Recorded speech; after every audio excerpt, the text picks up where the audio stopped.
the Yale Initiative for the Interdisciplinary Center on Anti-Semitism. And tonight we're extraordinarily honored that Mr. Foxman, the head director of the ADL, is here with us this evening. Before the evening starts, I just want to mention very quickly that on the 29th and 30th, Lisa is putting on perhaps a timely, unfortunately, a timely conference dealing with issues of Iran. The title of the conference is called Understanding the Challenge of Iran.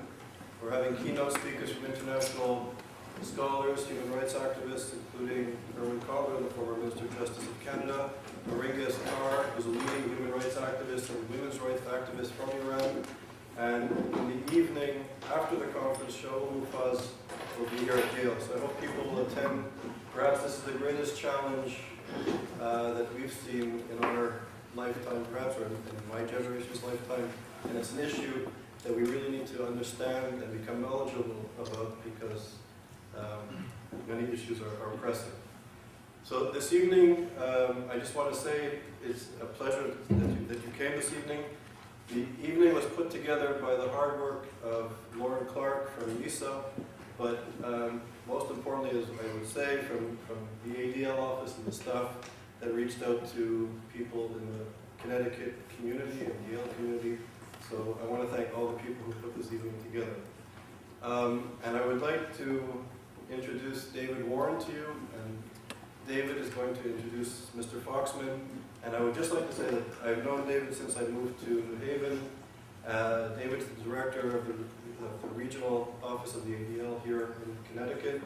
And David is a special friend, but beyond the friendship, I think if it wasn't for David's mentorship and advice that he gives me, I'd say almost on a daily basis, I don't think YISA would be where it is without his help. So I'm really especially grateful that David would be here to introduce Mr. Foxman.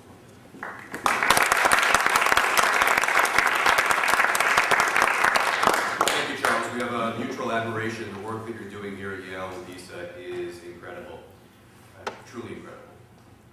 One of the seminal essays on anti-Semitism in the last decade was penned by Jonathan Rosen. Jonathan, I believe, was Yale's class of '85. He's about 45 years old, my age. And in November 2001, Rosen penned a seminal essay in the New York Times Magazine entitled The Uncomfortable Question of Anti-Semitism. Rosen wrote in the first paragraph, "When I was growing up, my father would go to bed with a transistor radio set to an all-news station. Even without a radio, my father was attuned to the menace of history. A Jew born in Vienna in 1924, he fled his homeland in 1938. His parents were killed in the Holocaust. I sometimes imagine my father was listening for some repetition of past evils so that he could rectify old responses. But he may just have been expecting more bad news. In any event, the grumbling static from his bedroom depressed me, and I vowed to replace it with music more cheerfully in tune with America. These days, however, I find myself with my father's frequency. I have awakened to anti-Semitism." That was November 2001. Unfortunately, over the last 7 years, we have all awakened to Jonathan Rosen's father's frequency. We have all awakened to anti-Semitism. For virtually his entire life, Abe Foxman has been attuned to that menace of history and contemporary manifestations of anti-Semitism. Born in Poland in 1940, Mr. Foxman was saved from the Holocaust by his Polish Catholic nursemaid, who baptized and raised him as a Catholic during the war years. His parents survived the war, but 14 members of his family perished. He arrived in America in 1950 with his parents. He joined ADL in 1965 and has been the national director since 1987. In the forefront of major issues of the day, including the rise of global anti-Semitism, the war on terrorism, church-state issues, religious intolerance, and issues relating to the Holocaust, he consistently speaks out against hatred and violence wherever they occur. Mr. Foxman regularly confers with elected officials and community leaders here and abroad. He appears frequently on national news programs and is quoted often in the New York Times, the Washington Post, the Wall Street Journal, Time, Newsweek, and many other periodicals. His op-eds appear regularly in newspapers across the country. A graduate of the Yeshiva of Flatbush, Mr. Foxman has a BA in political science from the City College of the City University of New York, graduating with honors in history. He holds a JD from the New York University School of Law and did advanced work in Judaic Studies at the JTS and in International Economics at the New School for Social Research. Mr. Foxman is fluent in several languages. He is the author of The Deadliest Lies, The Israel Lobby, and the Myth of Jewish Control, which was published in September, and is the author of Never Again, The Threat of the New Anti-Semitism. It is my great pleasure to introduce the National Director of the ADL, Abraham Foxman.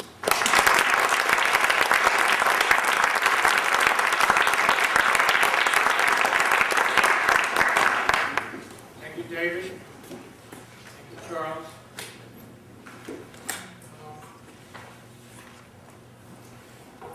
Ladies and gentlemen, I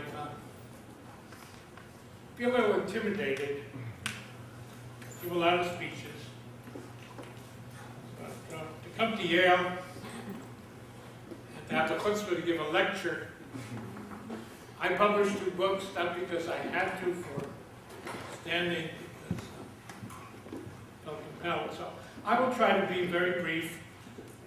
In the hour before, there were a lot of questions that were raised, and I prefer to spend as much time as you have in trying to dialogue or engage in conversations with issues relating. I'm going to see the Pope tomorrow, and issues of that nature. I've lived with Jonathan's father's music all my life. But I felt very privileged, very lucky to be able every single day to go to work, to try to make sure that the music of old does not repeat itself. And I can honestly say to you that I've been involved with the ADL for 43 years, that for almost 35 years of that experience, I had come to believe that we had made such progress, that we had achieved such levels of understanding, that we would be handing over to our children and grandchildren a much better world than we had inherited. That in fact, when we turned that corner on that last millennium, the last century, this would in fact be the new millennium. The difference in terms of respect, in terms of tolerance, that we have in fact learned the lessons. And so in the last 7, 8 years, I've now written 2 books I never intended to write. The first one was when a publisher approached me and in a nice way was trying to tell me that I'm about to peak, and said, well, before you peak, you should write a book.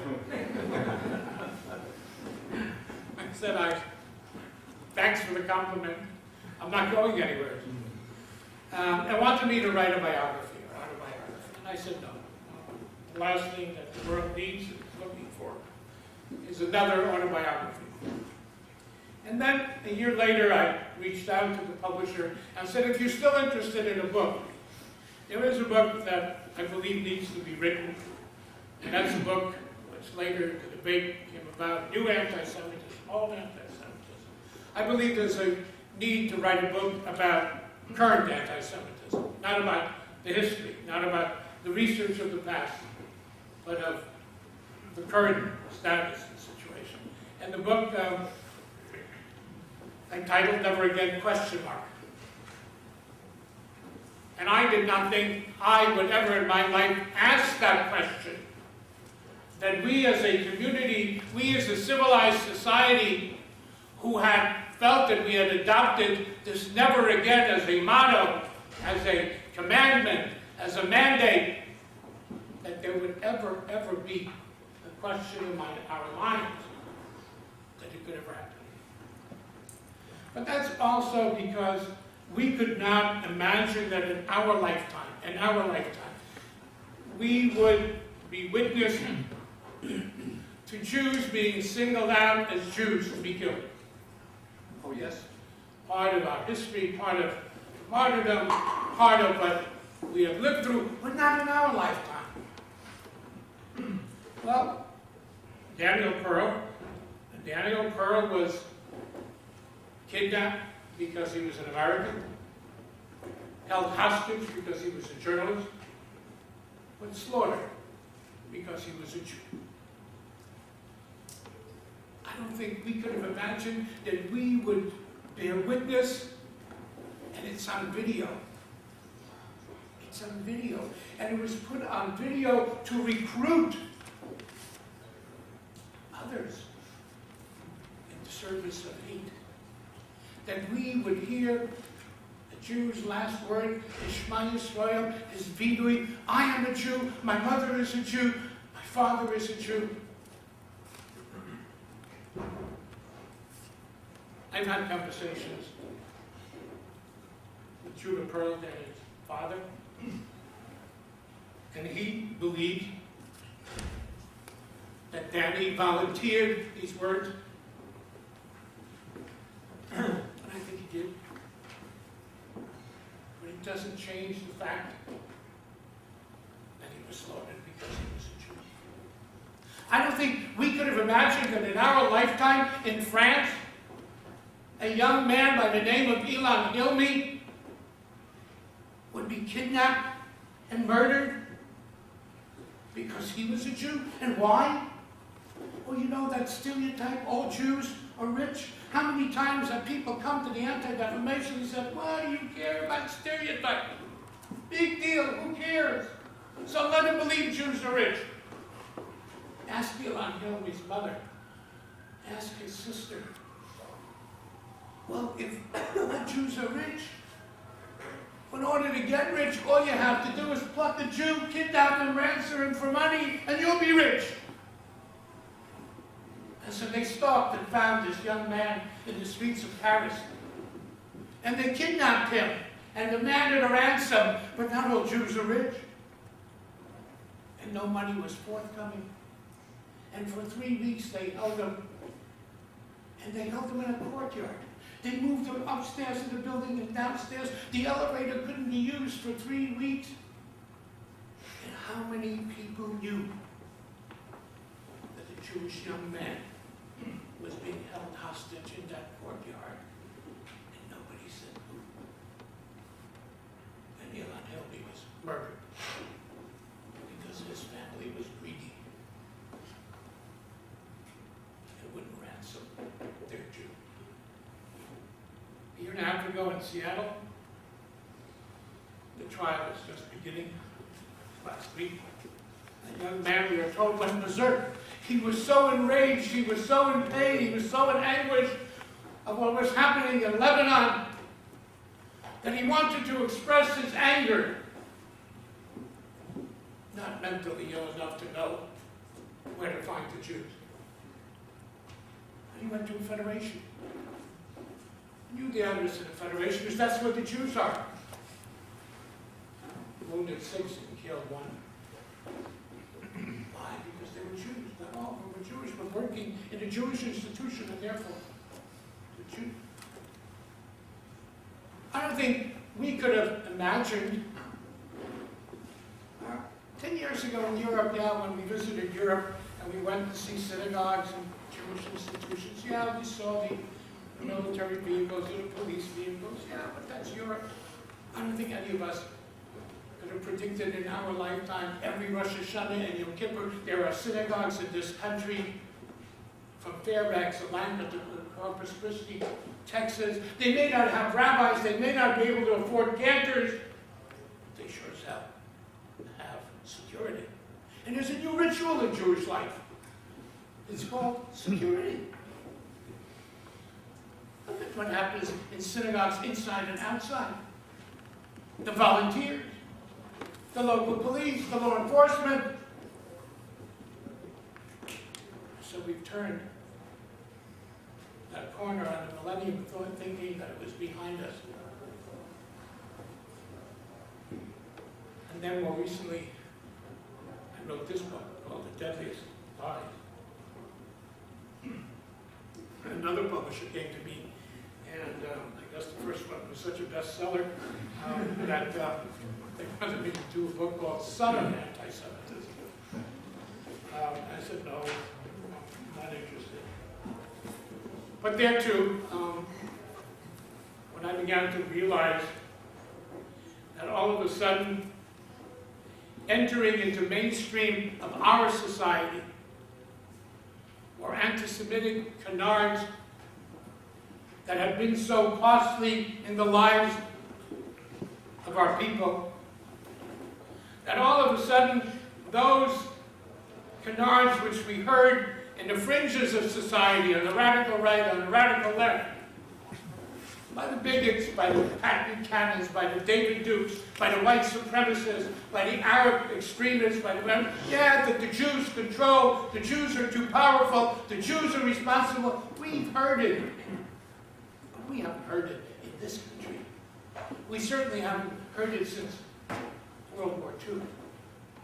And to wake up one morning and to find, and I know I have to be sensitive, professors of two significant universities, not yours, Cosmo, but a professor at Harvard and a professor at Chicago, professors of standing and respect in their field. To wake up one morning to find an essay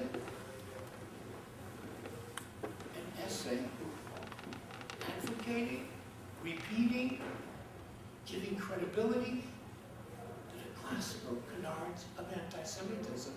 The Jews are too powerful, too influential, that they control government, control government decisions, control the policy of this government, and powerful enough to act in their interest as they interpret it to be the interest of the state of Israel to bring this country into war in Iran.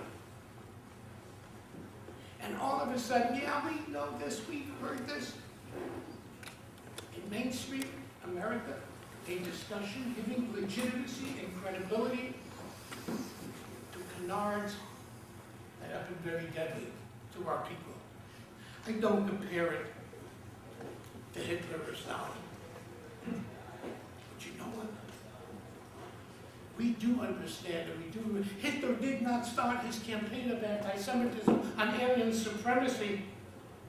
Hitler built a foundation for Kristallnacht and for the Nuremberg laws by accusing the Jews of Germany of not being loyal Germans. He began by accusing the Jews of selling out the interests of Germany for their own interests.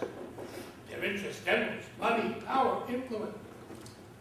That was the legitimation of the boycott against the Jews, the burning of synagogues, and began with the burning of books, and then with the burning of human beings. Stalin legitimized his campaign of anti-Semitism, the sending of Jews to the Gulag, etc., based on what? That the Jews are not loyal Russians, they're not loyal communists, they're not loyal Soviets. He had Zionism. The Jews only care about their own, about Zionism, about a Jewish state. That's why they're disloyal. When you read Mearsheimer and Wall, and you see and read the echoes of this concept that the Jews under the Israel lobby, who is the Israel lobby? The Israel lobby are those Jews in the United States who support the state of Israel and some evangelical friends. That they come together in a conspiratorial manner to control, to manipulate media, government, decision makers, and if it is in the best interest of Israel that a war in Iraq be held, why not? And they build this paradigm Israel, they say, is not a democracy. It's not a moral country. It's not a country under threat. Well, so if it's not a democracy and it's not a moral place, and it really is not threatened, why does the United States continuously support Israel? Oh, well, that's because Israel serves America's interests. No, they say. That's a sham. Israel does not serve America's interests. Why do you think there was a 9/11? Why do you think Americans were attacked in Washington and New York? Because of our policy in support of Israel. Why are we hated throughout the world? Why does the Arab world hate us? Because of our support of Israel. So if Israel is not a democracy worthy of our support, and it doesn't serve our best interest, so why in the world would we as a country continue to support Israel? Because you see, there is an Israel lobby, which is very powerful, which controls our government, which manipulates it to make decisions which favor that lobby's group. So people say, so what? So what? Well, the so what is, it was presented into mainstream America at a time when this country is struggling with a war which has gone south, a war which is costly, a war which is debated. Why? Why are we in there? For what reason? And all of a sudden there's an answer to choose. The Israel lobby, those who support the state of Israel, brought us into this war because it's in the best interest of Israel. And then comes a president, a former president, Jimmy Carter. And Jimmy gives credibility, gives support. And in interviews to sell his book, says, of course, the Israel lobby controls the media and the universities of this country. If it wasn't so serious, it would be funny. You think Jews control? I'm very impressed. Standing here and standing here. You think we control Yale? Harvard? We control the media in this country. And then to round off the discussion, we, the Israel lobby, we, the Jewish community, by the way, the ADL is part of the lobby, you're part of the lobby. We are also accused of stifling debate. So you see, not only do we control, not only do we manipulate, but to make sure that we maintain that control is we stifle debate. And so I've been accused of stifling the debate of Professor Tony Judd. That's a chapter in my book. It's an interesting chapter. Because it didn't matter whether I did or I didn't. I received a letter signed by 140 professors and another letter signed by 122 professors who accused me of violating freedom of speech, stifling debate, in the same way that the former president of Harvard, who had the audacity or the chutzpah on a Sunday morning to a Hillel group to say, you know, that divestment which only singles out Israel as evil, as unjust, as immoral, that may lead to anti-Semitism. And the next day, the Harvard Crimson had an editorial which said, Professor of Harvard stifles debate. Can you imagine the president of Harvard talked about racism, that there's a growing racism, or he talked about homophobia? Would anybody have accused him of stifling debate by virtue of the fact that he challenged it, that he raised it, that he asked the question? So now we're being accused, I've been accused of stifling debate for Mr. Mersheimer and Walt. Both of us were invited to speak at the World Council in Chicago for for September 25th. I didn't know he was being invited. I don't know if he knew I was being invited. I looked at my calendar, I said September 25th is Sukkot. I'm not going to Chicago to the World Affairs Council to promote my book. Unbeknownst to me, they told Mr. Mearsheimer, they're not going to have this because Foxman can't come. The next thing is a blog. How I am censoring them, stifling their ability to speak. Very interesting. My friend Jimmy Carter, who demanded to speak on campuses, nobody was denying him, but when he was asked whether he would debate his book with anybody, he said no. So this was enhancing freedom of speech. I wrote the book, probably not for you here in this room. No, we're not selling it, right? No. We're not promoting. But if we had, if we were selling it outside, I'd probably say to you, if you're here, I didn't write the book for you. If you're here, and you know that you came here because we're talking about the subject, you don't need it. But my concern was that within a year or 2 or 3, and it's happening, that book or that thesis would become recommended or required reading in courses in American foreign policy, in governance, in lobbying, in courses on American Middle East policy. And therefore, at the very least, there needs to be a text or a reply or an analysis. I tried to do it in a non-historical, historic but non-historical manner. I tried to deal with the issues and the arguments in the hope that it would open debate. Their book is doing very well in Europe. Very well. It's not doing so well here. They're coming out in paperback, we're coming out in paperback, so there's enough of an interest. And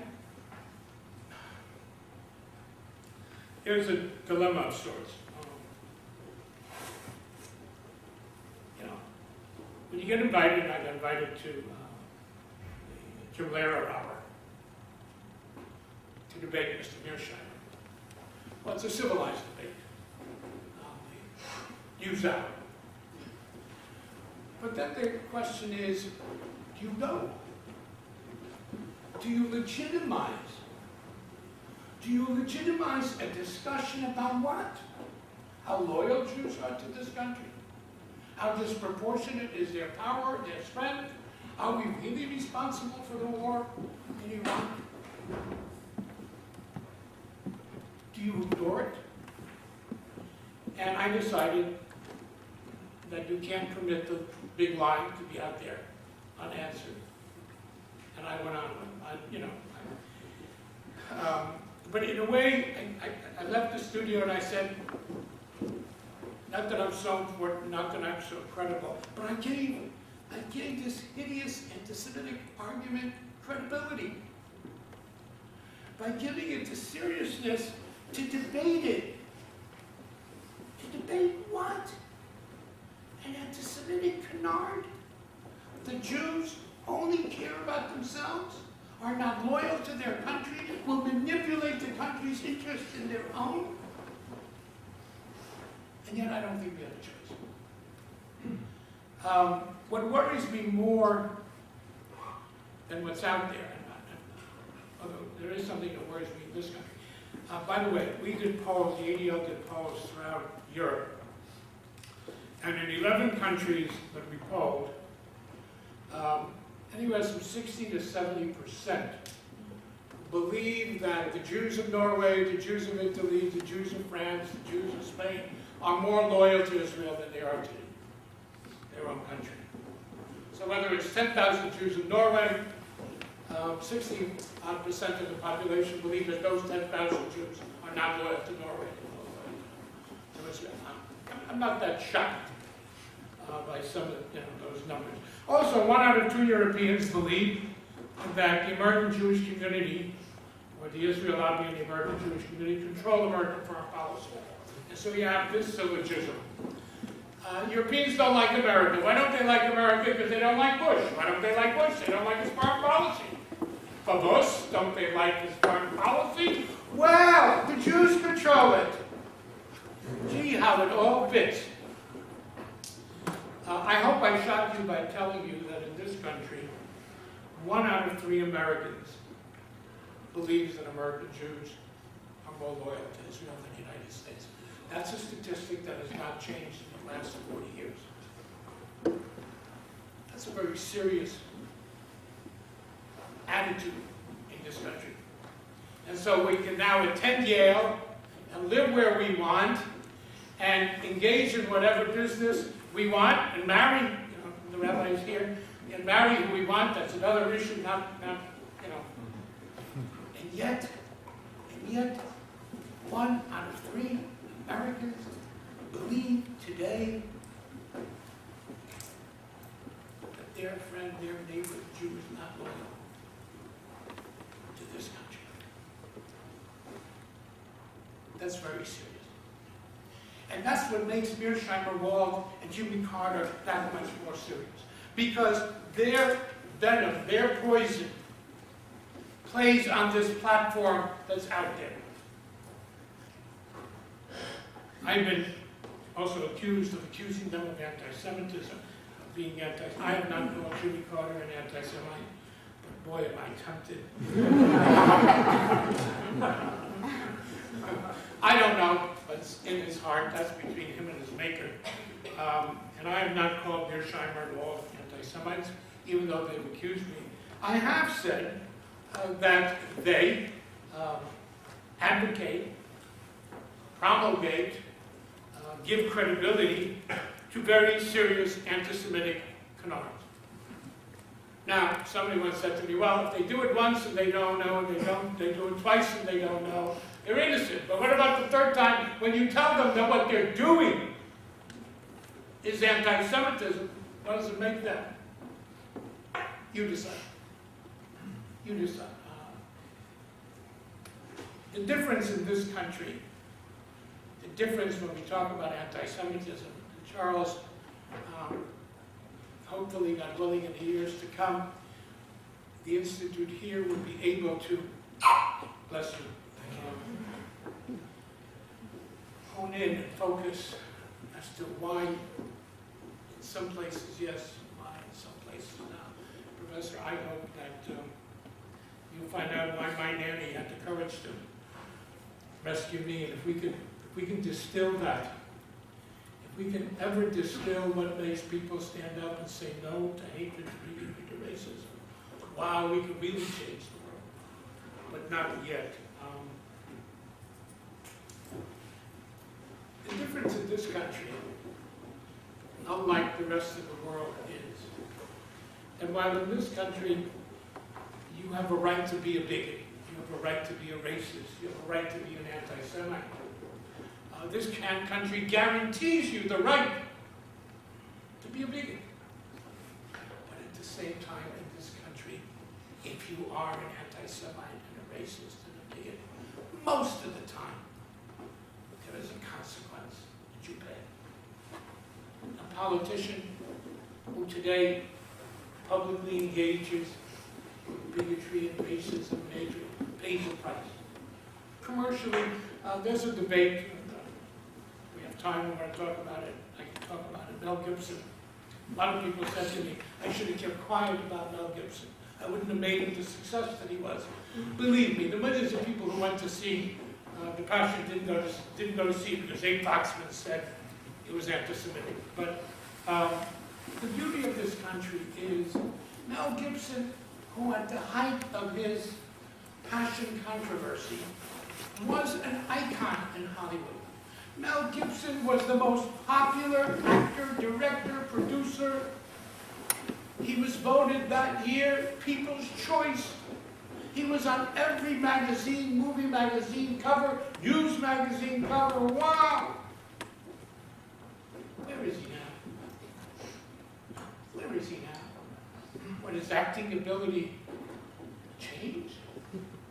His looks changed? His personality changed? No.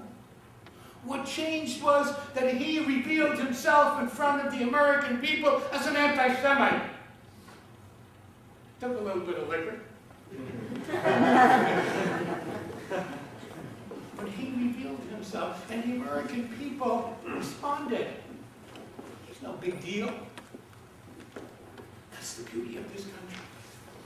And so, when there are those who engage in anti-Semitic canards, it is our responsibility to confront them and to challenge them. And I hope I don't have to write a third book. But that's why I wrote this book. And the other thing that concerns me in a very internal way is a fear that these charges, these arguments, these canards would intimidate the Jewish community. I worry about that. That we not be intimidated to continue to exercise our constitutional rights, to stand up and to advocate for what we believe in, because we believe that it is right. And I worry that when these arguments play in mainstream and civil society, some of the fallout is for Jews to say, well, maybe we should keep quiet. I don't think that the Jewish people have the luxury to be quiet in the face of anti-Semitism or bigotry or prejudice. And that's why the establishment in this place of a public center, a public institute, to deal with, to understand, to challenge, to confront anti-Semitism is so, so important and so, so special. Because it says that in this country, in this place of excellence, in this place which understands the roots of our values, joining of the ethics, the Urim V'Tumim. The Urim V'Tumim of civilized society is respect. Respect of others. At the very fact that this institution wakes up one morning and says, it is not sufficient for us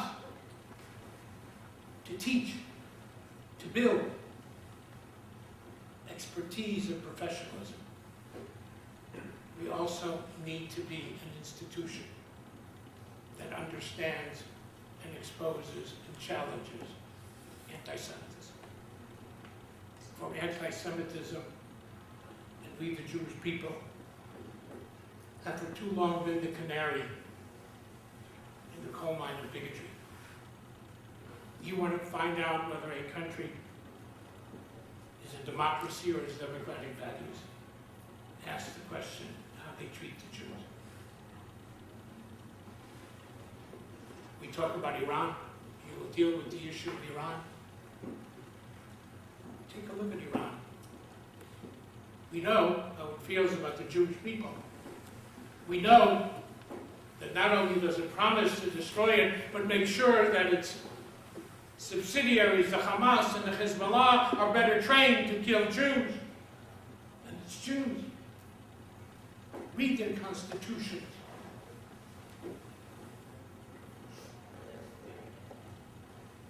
But in Iran, it's not only Jews. There is no human rights. There are no human rights. There is no respect for freedom of speech. They have no homosexuals, you've heard that. They only kill them. They don't have them. They stone them. And so that when this institution says we need to deal with this historic disease, it understands that at the end of the day, never again is not limited to Jews. Never again is a commandment chiseled on the experience of 6 million Jews. But never again, the lesson of never again is never again to be silent when anywhere, anyone is in fear, is singled out, is anxious because of the color of their skin, what they believe, their religion, their sexual orientation, or whatever that is different from what some describe as the norm. And so, Charles, thank you. Thank you for taking up the challenge. It's always very exciting, but also very difficult to be the first. And thank you for inviting me and giving me an opportunity to share the students, faculty, and friends, community, and our friends in the ADL. And we find each other. Don't forget, for those of you who celebrate Pesach, Freilich, and Akoshem, I'm Zoom. Tomorrow I will say, good Yom Tov Pontiff.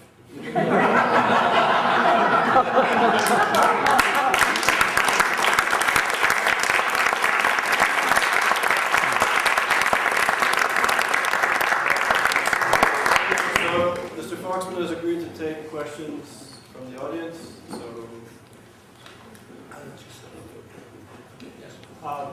On Book TV, in an interview, question and answer, one of the Mearsheimer Walt said publicly that Israel is not under existential threat. And that is a mind-boggling statement of ignorance or denial for two academicians to say, especially in light of what's going on in Iran. And it raises, obviously, questions when one hears something like that about the impossibility of their objectivity. I just want to take a slight issue with your statement that we don't need your second book. Because to the degree that we're trying to teach our young and arm them, should they go to places like Columbia, University of San Francisco, Berkeley, we need it for that. And to the degree that we try to educate our neighbors, friends, and coworkers, the cogency of your arguments are necessary. So I think we also need the book. Make my publisher very happy to hear. They don't like it when I say you don't need my book. Yes. There's always a tie between anti-Semitism and Israel. So, for whatever reason.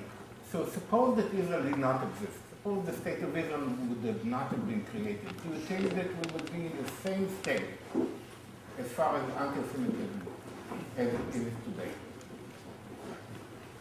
It's one of those questions which is not an exact science. No, I don't expect an exact answer. So, the answer is it would make it more difficult for some anti-Semites to be anti-Semitic. Now, I assume that in your statement we don't have to go in. You can criticize Israel and not be an anti-Semite. Okay, we don't have to rehearse this. I don't think. So that not all criticism of Israel is anti-Semitic. There are certain standards, etc., etc. But what you're saying, if tomorrow Israel Chas v'Chalila didn't exist, or for good reason was off the pages, etc., would it impact on anti-Semitism? I believe so. It wouldn't eradicate it, it wouldn't eliminate it, it would make it more difficult. Let me use our friends in Great Britain, in the United Kingdom. Okay? There is a legitimacy all of a sudden, almost a festival of public criticism of Jews via criticism of Israel. You have to think about, there was a survey just done in Europe which said one of the most hated countries in the world. Iran was one, Israel was two. Okay, to what extent is the Israel, a lot of the Iran is Islamophobia, but to what extent is the Israel anti-Semitism? It would be less to the extent that some of these people would not have the legitimacy to parade their anti-Semitism under the cover of a political issue. But it wouldn't eliminate it. It wouldn't eliminate it. It would make it more difficult. It would make it somewhat more, and I believe in Great Britain, where we thought, right? We thought, hey, wow. And now all of a sudden we're waking up to find this has become one of the major places of anti-Semitism in Europe, and it's all based on their approach and attitude and criticism of Israel, which now permits them to act. Chirac, Elie Wiesel shared with me the conversation he had with Chirac, where he said to Chirac, your continued public criticism of Israel reinforces the legitimacy of anti-Semites to speak out. Which is why I believe Chirac invited President Sharon to France to be able to show that there is this relationship. And for a while, the anti-Semitism dropped. But in effect, the anti-Semitism dropped once France began to deal with it seriously. And part of it was, and again we can't measure it, was a changed attitude towards Israel. When the government stopped beating up on Israel on every opportunity, and therefore the media did not, and then you criticize Israel for defending itself, and then you compare it to collective punishment, to the Nazis, etc., it becomes a legitimizing effect, an element on anti-Semitism. So the long way to say to you, would it eliminate it? No. Would it eradicate it? No. Would it make it less? Yes. And it would make it more difficult for some to act out and speak out to anti-Semitism. Yeah. Yes, ma'am. I'm Marcia Stein. I worked for you in the Connecticut office on 3 separate occasions. My husband and I both read the book. I read both of the books. Before I worked for Yale, I was a college professor for over 2 decades. My husband's been one for 36 years. And I know very much how misinformed, ill-informed, uninformed college students can be. I didn't teach at Yale. Yale students may be the exception. I worry about Wolf and Mearsheimer's book and Carter's book because those authors have tremendous credibility on college campuses. They are professors from well-known institutions, a former U.S. president, and students and professors alike tend to give them credibility. When those books appear on a required reading list, when they become the text, when they become the accepted references in the bibliography, I think we have a lot to be concerned about. People in this room, as you said, are here because, well, you're preaching to the choir by talking to us, but there are a lot of really ignorant people on college campuses, faculty included. When I finished reading your book, I said to my husband, we should find a way to have this book bundled with Mearsheimer and Wolf and Carter's book. And those of you who are college professors know when you get textbooks today, it comes the book, the readings book, the thanks to Yahoo and Barnes & Noble, that's exactly what they do. Now, sometimes, if you like this book, you may be interested in it. Sometimes it's bizarre. If you like Anne Frank, you'll be surprised. You buy Anne Frank, which you can get recommended. I know. But that's what they I do. know. But I wondered, have you given any thought, serious thought, in ADL, to find a way to use a push strategy with your book? Find out region office by region office which universities are putting it into the classroom as a text or recommended reading, and either donate copies of your book to the class or have donors earmarked for donations to give copies of your book to go with it. Because I thought it so clearly went over each of the statements that Mearsheimer and Wolf made and Jimmy Carter made, and it was like a textbook. It really showed where each of those books went wrong. So I'm not being facetious, and I don't work for you anymore, so I'm not trying to flatter you. But I really do think. Come back. I really do think. Opening. I just left 2 weeks ago. I really do think that a push strategy to get the books where Carter and Mearsheimer and Wolf's books are being used would be very relevant. There was an article recently in the New Yorker about a tenure dispute at Barnard College at Columbia University, involving a professor of, I forget, it was anthropology, archaeology, something like that. She was from a Palestinian background. If I remember correctly, her name was Nadia El-Haj.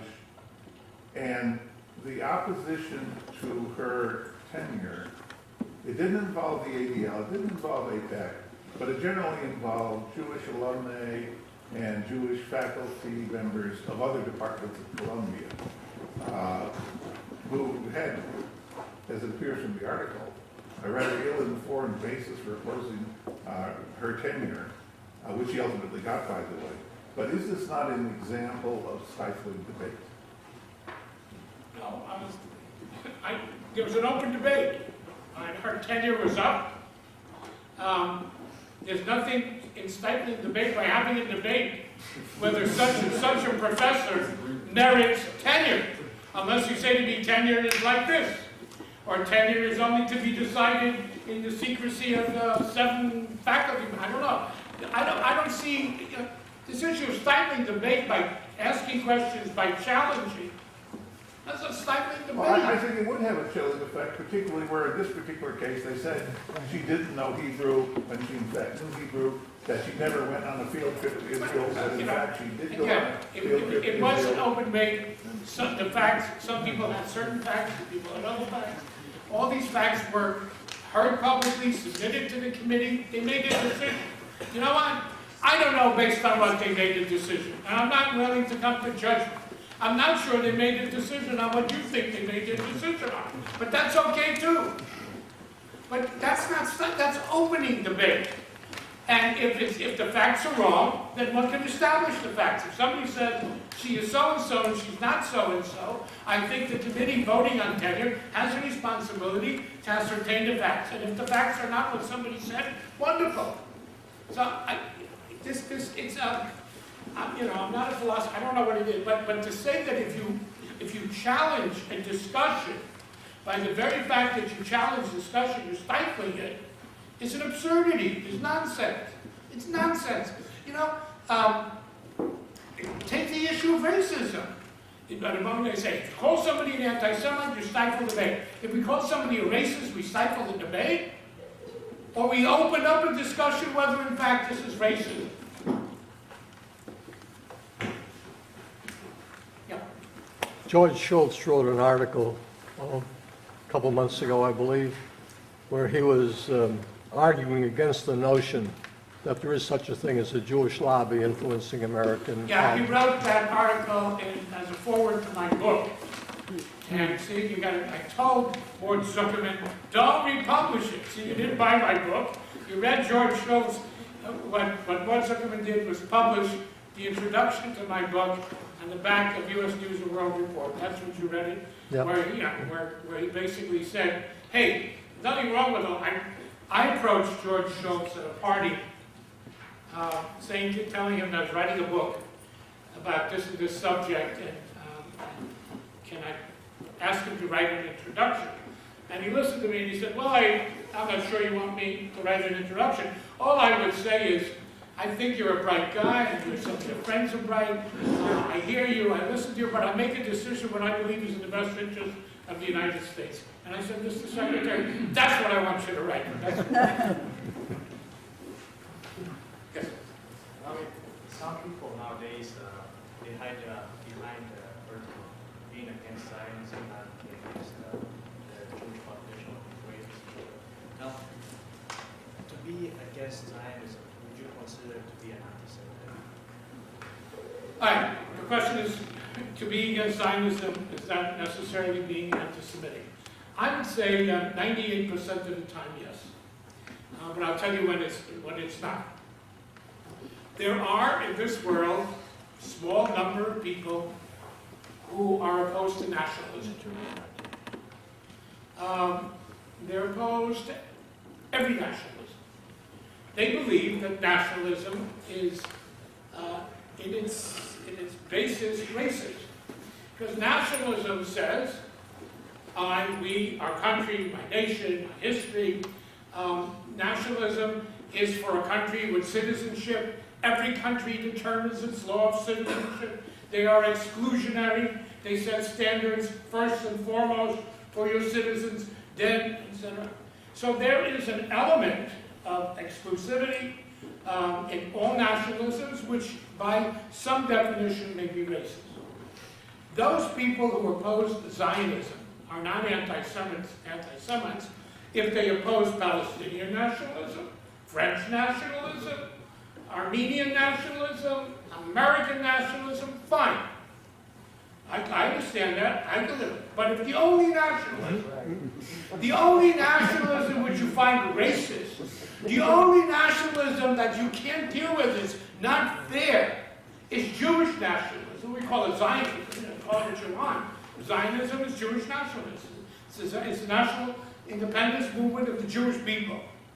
And if that's the only one you don't like, that you think is not fair, then you're an anti-Semite. You're not opposed to national, you're just opposed to this because it's Jewish national. We have the same thing in Great Britain when they or look at this whole issue of divestment. It was on campus, it's in churches, it's in Great Britain. And here too. If you come together on this campus and decide tomorrow that you want to change the world, and one way to change the world is to divest from countries which are not just. You know what? Wonderful. If you can't do it yourself, I'll help you make a list of countries. China, Zimbabwe, Saudi Arabia, take your pick. Now, if you put Israel on that list, I will argue with you saying, hey, Israel gives freedom this, there's a court, there's a press, okay. But if at the end of the day, I lose that argument, and you go in to divest from countries who don't respect human rights, and because of your interpretation, you put Israel along with that, okay, I don't like it, I don't think it's fair, but if the only country that you put to divest because it is not living up to its standards, etc., is Israel, that's anti-Semitism. In the same way, you could be, listen, criticism of Israel doesn't make you an anti-Semite. Israel has more criticism in Israel per square kilometer citizen than any country in the world. And it's a democracy, it's fair game. But I usually ask the question, the people who criticize Israel on a steady diet, have they applied that standard elsewhere? And have they found anything in the experience of Israel that's worthy of applause? And I guarantee you, when you apply those two rules, so somebody, a journalist, or an analyst, or whatever, who's critical of Israel, Israel's policy, whatever, and you take a look, whatever standard they set, have they in their lifetime applied that standard anywhere else? And if you don't find that, you'll also find that there is nothing in the experience of Israel that they've ever found. That's not criticism, that's anti-Semitism. But aside from that, Natan Sharansky came out with a definition, you could accept it or not. But Zionism, chances are, unless you're opposed to nationalism, if the only nationalism that you consider negative or racist is Jewish nationalism, well, you're an anti-Semite. So given what you just said, and definitely what Sharansky stated as guideline for depicting anti-Semitism, how do you deal with the UN? I mean, the UN is undoubtedly at the moment highly infested with anti-Semitic ideas. And I think it's a troubling issue. Well, how you deal with the UN is, it's a reality that you need to deal with.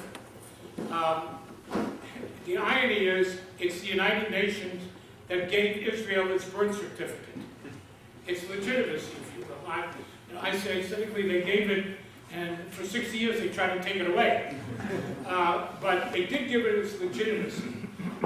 It's an institution that as long as it's there, I think we need to deal with it realistically. I think you need to confront, you need to challenge. Look, there were people, when they voted Zionism as racism, a lot of people said, shmoom, who cares? We don't have that luxury. I don't compare it to Mearsheimer. We don't have the luxury, since it is the one institution, and so many nations are dependent on it for other things, health, communication, whatever. It's still an institution that exists, and therefore, you need to do the best that you can to try to turn it around. They did turn around Zionism racism. It took 25 years, 15 years. It took a president to come and say that's so, but they did turn around. Did it change the institution? No. I will tell you, the reporter is gone, right? Okay. Ban Ki-moon is a lot better than his predecessor. Okay? Ban Ki-moon is more open. Now, does Ban Ki-moon play in a very real politic? Yeah. He also has to deal, but he's much more open. He's much more sensitive. He's more available. He has spoken out. He got into trouble. He got in trouble. I was in Israel when he was there for his first trip, and they took him in a helicopter and they showed him what Sharon used to do. Sharon used to say, you know what? Instead of talking you to death about facts, I'll take you for a ride. And so they took Ban Ki-moon on a helicopter ride. He got in the helicopter, and the reporter said to him, as the secretary, Gerald, what'd you think? He says, two things. He said, Israel's a beautiful country. And two, I didn't realize how small it is and how close the borders were. There was a file against them, okay. But it's an institution we have to deal with. And it's an institution that you have to challenge, confront. That's the institution, whether you like it or we like it or not, that sent Unifil Plus. No great Metzia. Unifil Plus is, but it did. It was the vehicle to bring about a ceasefire. So, I don't think we can afford, as some Israelis have said, shmoom. As long as we view it realistically, as long as we challenge when they cross the line. This lady, the Civil Rights Commission is a disaster. Security Council is a disaster. And yet, that's the institution that everybody runs to. Yeah. So it's a lot of the frying pan into the fire. I have a question about Iran. We know from our history that we have to take seriously what people say. And we hear all the time, virtually every day now, what Ahmadinejad says about Israel.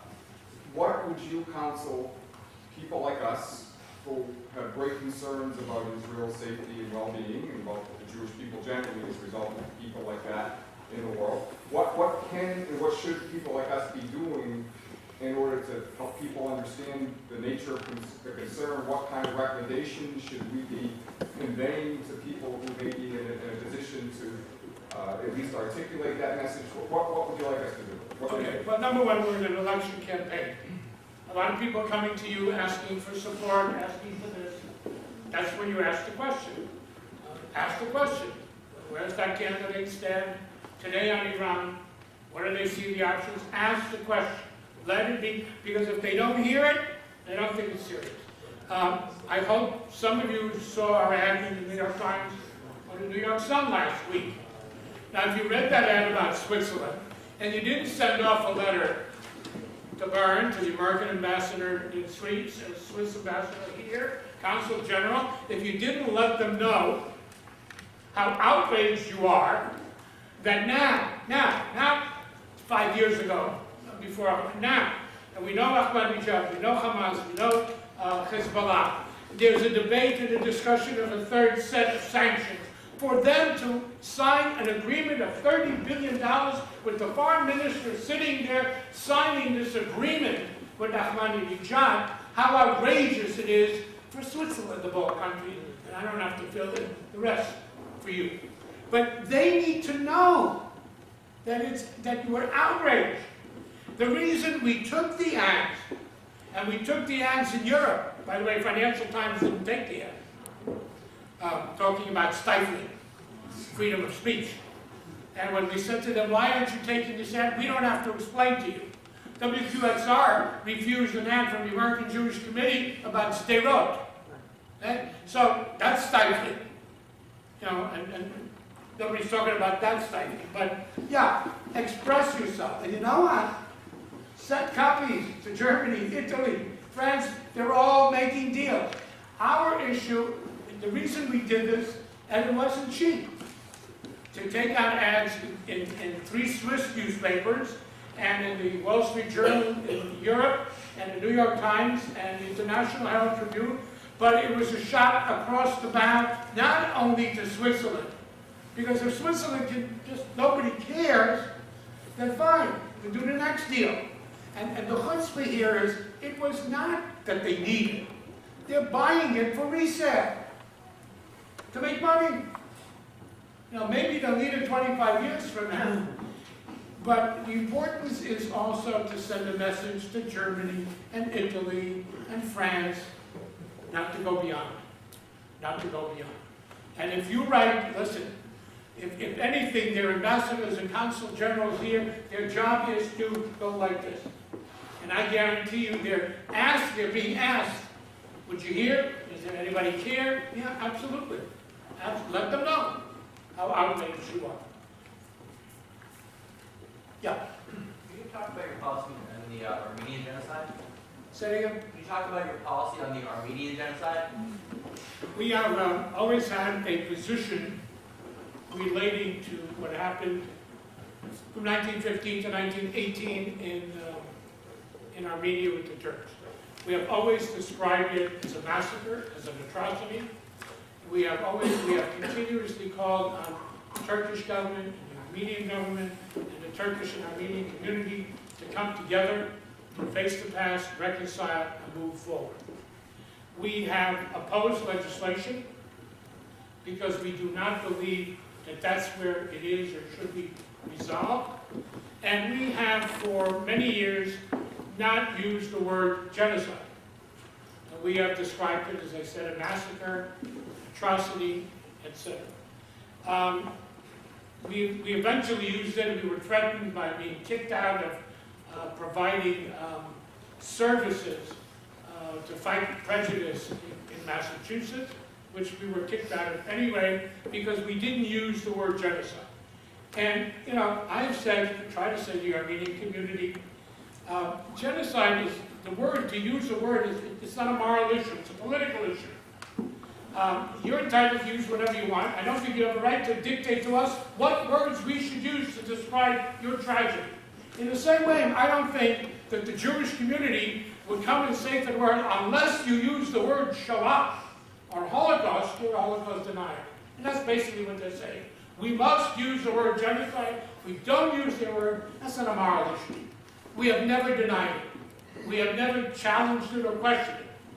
But at the same time, we don't have to join the bandwagon of a political movement, which they're entitled to have. So that's the position. We've not used the word genocide. We still oppose legislation. We still believe it should be reconciled between the two countries. We'll continue to do so. It doesn't satisfy everybody. You know, not everything we do satisfies everybody. But from a moral perspective, we have always been there. We've always been supportive of their pain, understanding of their pain, and calling on the resolution where it belongs, which is between the two peoples. Yeah. I was just going to suggest to the person who was asking what to do, take the time to find the phone number of the Swiss embassy and call them, and send an email out to all your friends to have them call the Swiss embassy. It definitely has an impact. I was on the phone this morning. The Israel Forum had a conference call with Bibi Netanyahu, and he said precisely what you just said, which is all of these European countries, if we don't curb Iran now, they are all going to be making deals with Iran so that the long-range missiles, Iran's long-range missiles, will not be in the direction of their country. Exactly what you were saying. Last question. Excuse the naivete, but why are you so strenuously against the use of the term genocide with respect to that? It's not a naivete. Because it's been made into a political statement. and the political statement has an interest to embarrass Turkey. If you would come and say to me, ADL, if you use the word genocide, you can say 10 Armenians, 5 Armenians, 1 Armenian. I would have absolutely no response to you, but I would jump to use it. By using that word, I'm not going to bring anybody back, and nor am I able to save anybody in the future. It's become a political issue. So you say to me, well, so it's political, so what do you care? We are people of history as well. We do remember, and we do take into account our history. Turkey has a unique history in the Jewish people. When in 1492 Jews were expelled, Inquisition and burned at the stake, there was one country called Turkey that absorbed the Jews. If you want to know the essence of the Sephardic community Jews, that's where it comes from. In World War II, Turkey was part of the Axis. Turkey opened up its gates to Jews.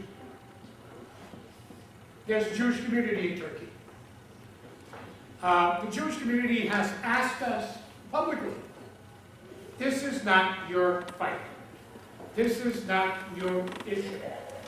Please don't get involved in it.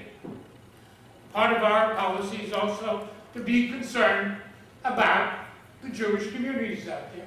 And finally, maybe not finally, the second most important ally for the state of Israel is Turkey. After the United States is Turkey. It is a country not only that has promised to provide Israel in the future with water, but it is a country that permits Israeli pilots who cannot practice over land in Israel, because by the time the pilot takes off, it's a joke, so it's not a joke. You have to practice over land. You have to maneuver over land. There is no place to maneuver except on the ocean. Turkey permits Israeli pilots to fly and maneuver over its territory. And so when they come and say to you, this is not your battle, and so when others say, you have to use our word, we say, you know what? We've described it, we'll help you, etc. But politically, it's not our first priority or second priority, but we've never denied the tragedy, the enormity of the tragedy. But the word has become a political word, not a moral word. And it's not, it really isn't our fight today. And as long as we stand up there and acknowledge what happened, we don't necessarily have to use the word, which will. That's it. Okay, Chag Sameach.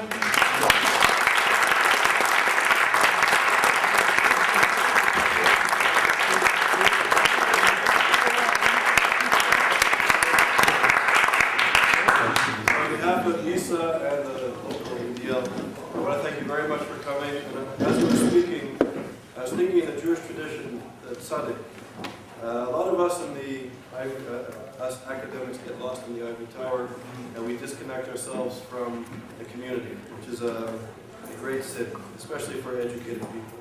And I really think, in a way, you are a tzaddik, that you're writing books, you're a scholar, you're writing in the papers, and you're really fighting the fight at the national and the international level. And we just want to thank you for coming and wish you strength in the continuing struggle.